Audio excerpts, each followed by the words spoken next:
nasa bahay lang po ako. Pangkaraniwan pong buhay ng isang housewife. Nung nakatanggap po ako ng isa pa ako sa beneficiary ng SLP, DSWD, nagkaroon po ako ng puhunan na online ng mga biscuits, mga candies. Naging okay naman po yung niya kahit po 1 week to pay, nakakabayad naman. Hanggang ngayon po, meron pa rin pa akong pinapaikot na online na mga biscuits po at saka mga candies.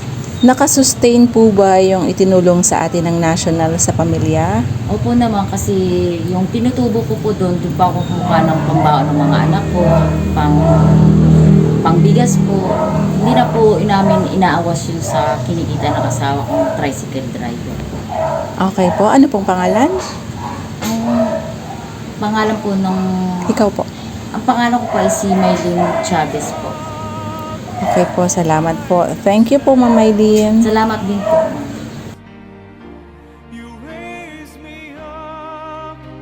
Ako po si Aloha Seynidor, dating OFW.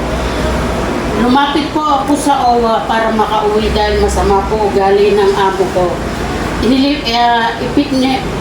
Inilipat po ako ng OWA sa DSW. Ngayon po, successful na po yung konting puhunan na napalago ko na po yung aking mga tumbler at saka imported na chocolate. Maraming salamat po sa DSW.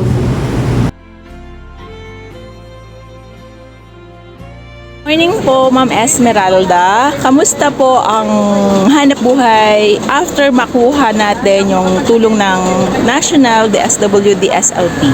Sa awa ng Diyos, Mama, nakapagdagdag ako ng puhunan para sa bigas, sa frozen foods, nakapagdagdag awa ng Diyos sa tulong ng Sa tulong ng SLP. Ito na po yung mga bigas nila. Talagang napakinabagan po ni Ma'am Esmeralda.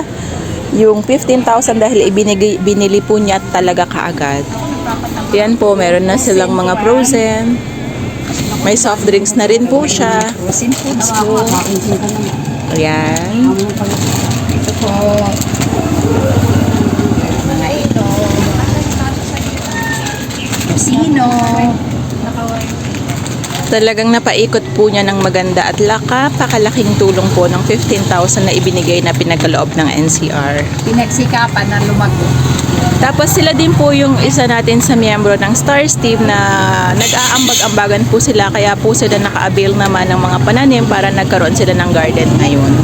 Isa po siya sa miyembro ng Stars Team na talagang hinahangaan po din po dito sa Pasig dahil napaunlad nila kung ano ang binigay natin. Salamat po!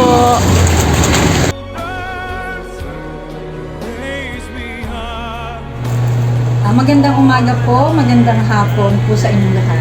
Napaka-palad ko ngayong araw na to dahil nabiyayaan ako ng Panginoon Diyos na ma-interview bilang isang beneficiary ng DSWD SLP.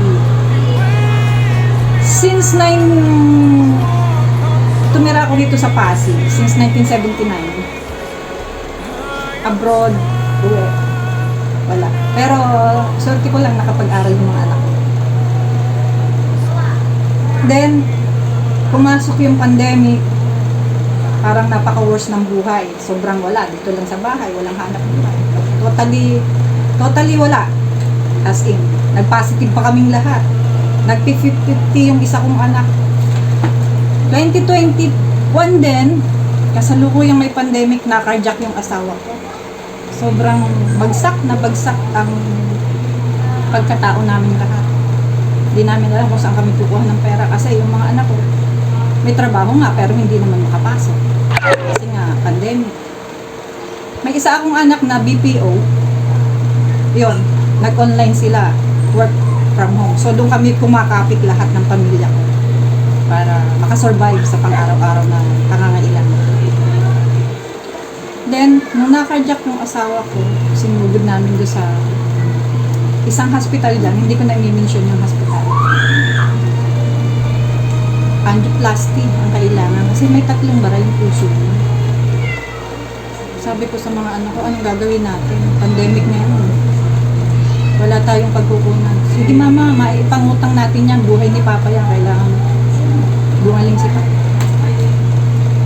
Then, nagawa pong lahat yung dapat gawin sa kanya. I-ICU dapat yung asawa ko. Nirefuse ko lang po kasi sabi ng hospital, 84,000 a day. Wala po kaming halagang ganun. Sa awa at tulong ng Panginoong Diyos, ginamit niya yung mga tao na hingi po niya yung mga puso para matulungan kami. At isa pong patotoo, ma'am, na totoong buhay na buhay ang Panginoong Diyos. Nung makilala ko, hindi ko pa na makilala si Ma'am Maricel eh. Nagkaroon tayo ng ng ayuda. SAP. Pila ako dyan, pila ako dyan, pila ako dyan. Hindi ako mabigyan. Wala. Then, parang talagang pinag-adya ng Panginoon Diyos na matawagan ako ni Ma'am Maricel. Hindi ko alam kung bakit. Si Ma'am talaga. Kaya ako nakakuha ng 8,000. Then, ayun na. Sunod-sunod na yung blessing na dumating sa akin. Na beneficiary ako ng SLP. Yung 15,000 inilagay ko sa ukay-ukay. Pero ang ukay-ukay naman, hindi naman ganun kalaki ang kita everyday. Pinadala ko sa kapatid ko sa probinsya. Sabi ko, ikaw magtinda dyan. Kasi dito, wala akong pwesto. Babayad pa ako ng pwesto rito. Hindi ko naman pwedeng display dyan sa daanan natin. Makalingatan ko lang, may sumungkit na. Then yung pong nagkataon ko na yung mga anak ko is mga musician. Nag-buy and sell po yung isa kong anak ng gitara. Ang ginagawa po niya, ito po yung mga gitara. Ay, may tao pala kaya tayo. Anak. Ang ginagawa po niya, nire-restore niya yung mga gitara. Humahanap, may tinitingnan sa, member po kasi siya ng musician sa Pasig. Tinitingnan niya kung saan merong mga binabay and sell na luma, pwedeng i-restore. Sabi ko, anak, ano kaya? Makipuhunan ako sa'yo. Total, meron pa namang natitira doon sa SLP ko. Sabi ng anak ko, sige ma, ikaw, bahala ka. Yun na po. Ito na po. Ongoing po. Ito po yung product. Magkano po ang isang gitara? Ma'am, Ngayon na binebenta na after ma-restore. ang mukha nito ma'am, may pangalan kasi itong gitara na to. Hindi ko rin masyado. Pero ma'am, pag tinignan natin po sa YouTube, nagkakalag po ito ng work. Magkano po ang nabili yan? Parang 18. Hindi ko matandaan kasi marami sila eh. Nung isang araw, may binenta yung anak ko eh. Online. Pag-transaction ko online. Then, Yun po yung effect ng SLP money Yes sa po, inyo ma'am. na Yes po. talagang nakatulong. yes po. Kasi po, siyempre, ang asawa ko maraming maintenance. Mayaman na nga yung Mercury sa amin. Ang talagang malaking tulong ako. Super malaking tulong. Ito naman. Ito naman. Ito yan. Kapag bago ibebenta. Bumili na lang ng mura yan. Kasi tutuloy. Pero pag nagawa yan, maibenta yan na electric acoustic ang tawag dito. Nice. Sige po ma'am, marami pong salamat. Ang ating cluster coordinator po is si Sir Fernan Santos. Ang ating pong PDO is si Ma'am Berdine Lacson. At syempre po, ang puhunan po na ibinigay sa inyo is galing kay Congressman Roman Romulo. Talagang kahit po kami sa LGU, nung nagbigay po at sinabi sa amin ng DSWD National na ang budget ay para kay Kong, hanap po talaga kami kaagad ng kung sino ang matutulungan. And napakapala din po kasi isa kayo sa napili. Yes, ma'am. Thank you po and God bless. Thank you. Thank you, thank you. God bless din po. Binebenta nilang mga gitara, nire-restore muna, tapos binebenta nila. Ito po yung 15,000 na nakuha, nabigyan ng SLP ni Miss Lucila Bantog. Talagang napakalaking tulong daw po sa kanila. Kasi before, ukay-ukay muna sila. Then, tinulungan siya ng anak niya, mami, magbenta tayo ng gitara, i-restore ko, tapos ibebenta ko po online. Until now, awa ng Diyos. Until now, is kumikita pa rin talaga.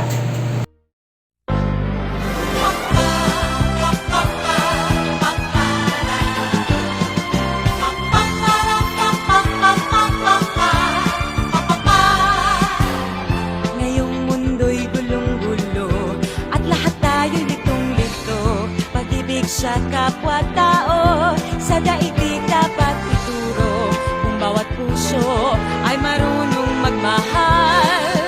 Kapayapaan, kasiyahan, tiyak na makakamtan. Lahat tayo'y pantay-pantay sa biyaya ng may kapal.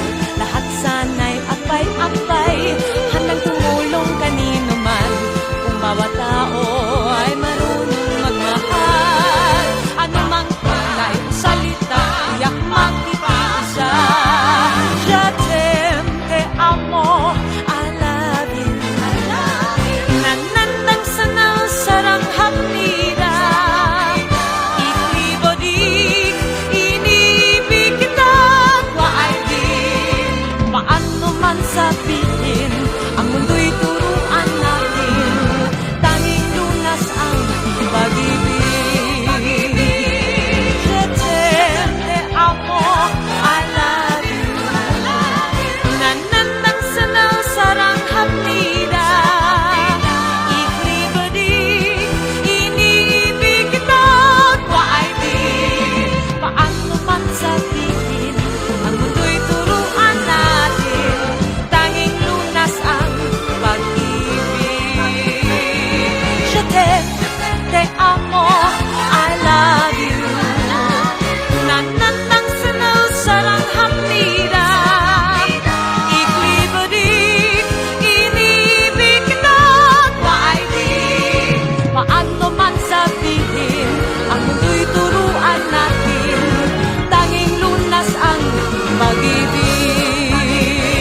Pag-ibig, isang mundo, isang awit, isang sigaw, pag-ibig.